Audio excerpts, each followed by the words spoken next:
This is America's day. This is democracy's day, a day of history and hope, of renewal and resolve. Through a crucible for the ages, America has been tested anew, and America has risen to the challenge. Today, we celebrate the triumph not of a candidate, but of a cause, the cause of democracy. The people, the will of the people has been heard, and the will of the people has been heeded. We've learned again that democracy is precious, democracy is fragile, and at this hour, my friends, democracy has prevailed. So now, on this hallowed ground where just a few days ago, violence sought to shake the Capitol's very foundation, we come together as one nation, under God, indivisible, to carry out the peaceful transfer of power as we have for more than 2 centuries. As we look ahead in our uniquely American way, restless, bold, optimistic, and set our sights on the nation we know we can be and we must be.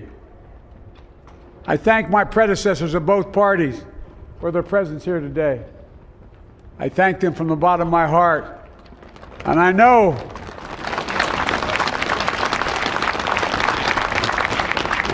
the resilience of our Constitution and the strength of our nation, as does President Carter, who I spoke with last night, who cannot be with us today, but whom we salute for his lifetime in service. I've just taken the sacred oath each of those patriots have taken, the oath first sworn by George Washington. But the American story depends not on any one of us, not on some of us, but on all of us, on we the people who seek a more perfect union. This is a great nation. We are good people. And over the centuries, through storm and strife, in peace and in war, we've come so far, but we still have far to go. We'll press forward with speed and urgency, for we have much to do in this winter of peril and significant possibilities.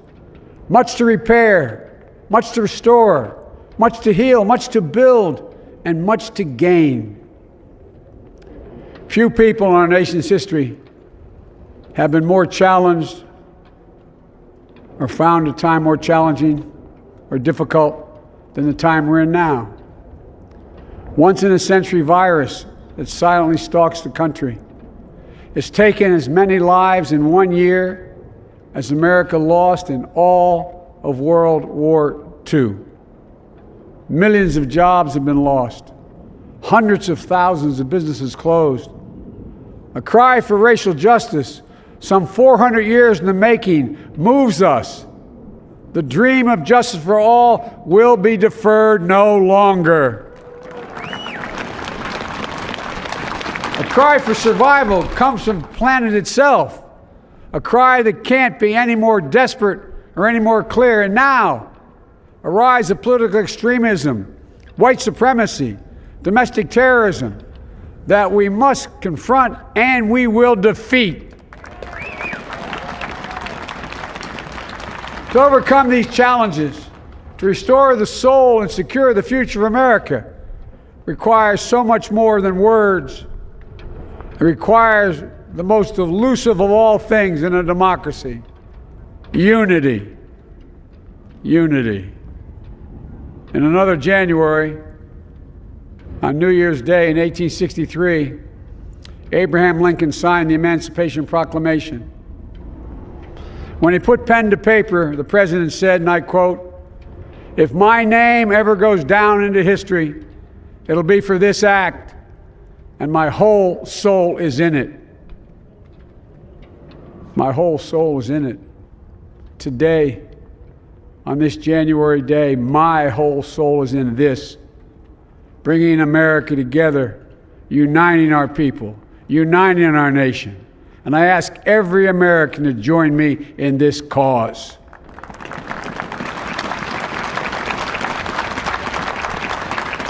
Uniting to fight the foes we face: anger, resentment and hatred, extremism, lawlessness, violence, disease, joblessness, and hopelessness. With unity, we can do great things, important things. We can right wrongs. We can put people to work in good jobs. We can teach our children in safe schools. We can overcome the deadly virus. We can reward work and rebuild the middle class and make health care secure for all. We can deliver racial justice, and we can make America once again the leading force for good in the world. I know speaking of unity can sound to some like a foolish fantasy these days. I know the forces that divide us are deep and they are real. But I also know they are not new. Our history has been a constant struggle between the American ideal that we're all created equal and the harsh, ugly reality that racism, nativism, fear, demonization have long torn us apart. The battle is perennial, and victory is never assured. Through Civil War, the Great Depression, World War, 9/11, through struggle, sacrifice, and setbacks, our better angels have always prevailed. In each of these moments, enough of us have come together to carry all of us forward. And we can do that now. History, faith, and reason show the way of unity. We can see each other not as adversaries, but as neighbors. We can treat each other with dignity and respect. We can join forces, stop the shouting, and lower the temperature. For without unity, there is no peace, only bitterness and fury. No progress, only exhausting outrage. No nation, only a state of chaos. This is our historic moment of crisis and challenge, and unity is the path forward. And we must meet this moment as the United States of America. If we do that, I guarantee you we will not fail. We have never, ever, ever, ever failed in America when we've acted together. And so today, at this time, in this place, let's start afresh, all of us. Let's begin to listen to one another again, hear one another, see one another, show respect to one another. Politics doesn't have to be a raging fire, destroying everything in its path. Every disagreement doesn't have to be a cause for total war. And we must reject the culture in which facts themselves are manipulated and even manufactured.